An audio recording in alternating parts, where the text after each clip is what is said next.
ghairil maghdubi alaihim. Setelah ikuti para nabi, diingatkan pula ghairil maghdubi, jangan kau ikuti orang-orang yang Allah benci. Kita kan hidup interaksi dengan orang, kecuali tinggal di hutan rimba Tarzan, ya hidupnya bareng sama hewan-hewan lain. Kita interaksi dengan manusia, artinya ada ubudiyah dengan sama manusia. Maka begitu ghairil maghdubi alaihim, jangan kau ikuti orang-orang yang mendapatkan kebencian dari Allah. Siapa orang-orang yang mendapatkan kebencian dari Allah itu? Ay ma'nal ghadabi min Allah hum al-yahud. Mereka yang mendapatkan kebencian dari Allah adalah orang-orang Yahudi. Ini yang pertama kali mengubah isi dari Taurat. Sifat-sifat akhir zaman, nabi akhir zaman sudah ada diceritakan di Taurat, ditutupi sama mereka, sehingga apa? Mereka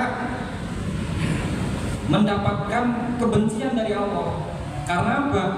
Karena ketidakjujurannya, karena menutupi sifat-sifat Nabi Muhammad, karena mengubah kitab samawi mereka, dirubah, isinya semuanya dirubah.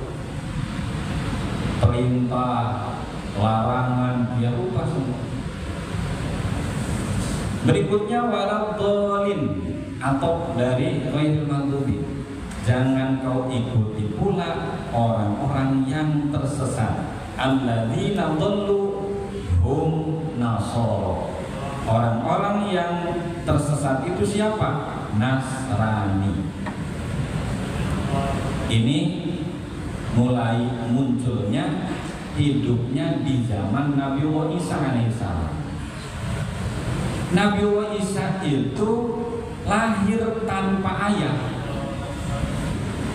tidak memiliki bapak, lahir dari rahim seorang ibu yang disucikan, yang tinggal di Baitul Maqdis.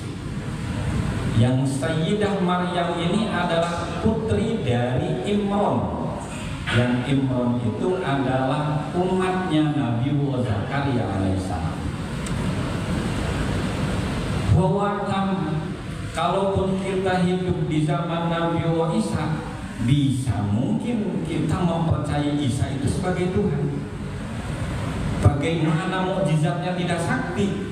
Orang yang sudah mati diusap saja sama Nabi Isa hidup lagi. Penyakit yang tidak sembuh-sembuh diusap sama Nabi Isa langsung sembuh. Orang-orang yang melihat di saat itu terbelalak, sehingga begitu dilihat sejarahnya, oh dia ternyata terlahir dari seorang ibu yang disucikan, gak ada bapaknya, didatangi Ruhul Kudus. Wah, ini Abah Allah, Ibu Allah, Anak Allah. Terpisah akhirnya.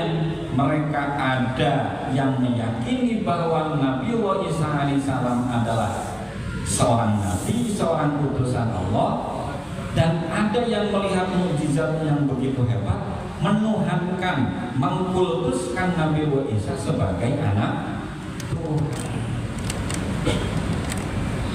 Kalau Nabi Isa begitu hebat, kita lihat sejarah. Kenapa di dalam Al-Quran ada surat Al-Imran, Al-Fatihah, Al-Baqarah, Al-Imran? Al-Imran itu nama orang, nama seseorang, yaitu tadi yang hidup di zaman Nabi Zakaria.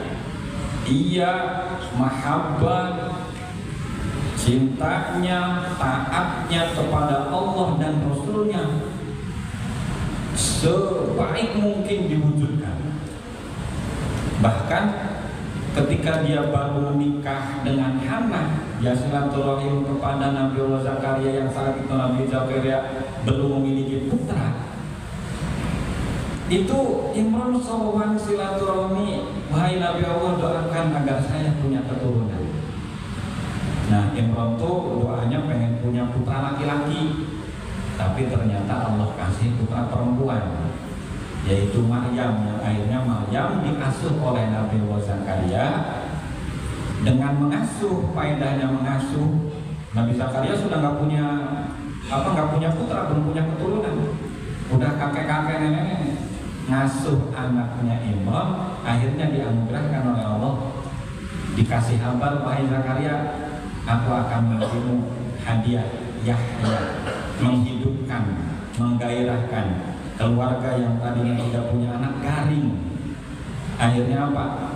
Yahya dinamakannya. Maknanya apa? Menghidupkan kembali. Maka itu menjadi satu kisah para orang-orang dulu kita ya. Kakek buyut kita suka cerita memaneh can boga anak, ngopen anak batur, anak sadulur, ulah anak kucing. Ya, nanti bakal pamancing pea dikasih anugerah. Nah itu. Padahal kisahnya dari mana? Dari sana, dari Nabi Zakaria.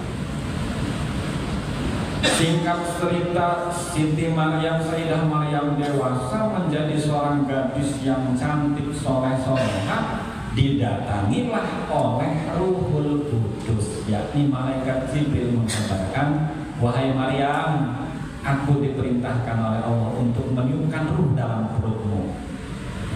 Itu Maryam menolak, awalnya menolak. Bagaimana aku bisa menerima sedangkan aku belum nikah? Ini sudah ketentuan Allah. Akhirnya yang mau tidak mau diterima pasti mendapatkan fitnah. Oh, sudah lebih ya? Ditutup. Begitu mendapatkan fitnah karena sudah satu ketentuan, maka lahirlah manusia mulia, yaitu Nabi Allah Isa alaihissalam. Nah, sebagai kesimpulan, jadi penutup dalam pertemuan kali ini suratul Fatihah, tafsirnya di sini adalah intisari dari isi Al-Quran. Ayat 1 sampai 3 merupakan cerita dari sifat-sifat Allah. Ayat keempat menjelaskan tentang gaib, yakni kiamat. Iyyaka na'budu wa iyyaka nasta'in. Isinya di dalamnya adalah ibadah dan doa. Ihdinas shiratal mustaqim, memohon petunjuk, dan shiratal ladzina an'amta 'alaihim ghairil maghdubi 'alaihim waladdallin adalah mengikuti orang-orang yang dianugerahkan oleh Allah keridhaan dan menghindar dari orang-orang yang dibenci. Sekian, mudah-mudahan ada manfaatnya. Al-'afwu minkum. Assalamualaikum warahmatullahi wabarakatuh.